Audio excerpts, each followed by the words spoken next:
Online tengok itu mileage 80,000 saja sampai kedai 120,000. Ini yang mesti ramai kawan jumpa dekat itu iklan-iklan platform F ke, platform M ke, kan? Kan? Sekarang ini angin used car semua banyak menipu. Bukan I mau cakap you orang. You buang orang punya masa saja. Kenapa buat macam ni? Sebab banyak used car sekarang tak boleh lawan sudah. Tahu tak? Sebab apa? Sebab dah ramai used car salesman.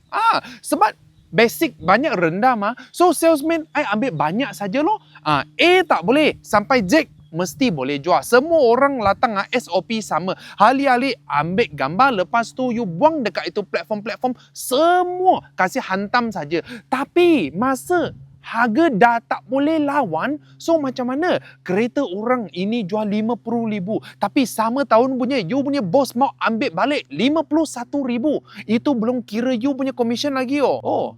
Kereta tahun 2018, I tulislah 2019. Betul tak?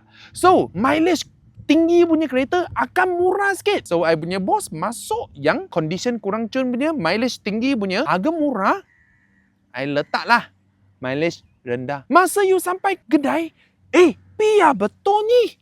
Mileage kan 80,000. Kenapa jadi 100 lebih? Oh, sorry bang.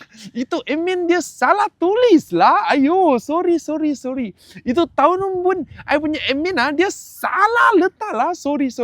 Benar jumpa tak kau orang? Komen sikit. Follow awang dapatkan info dan knowledge kereta.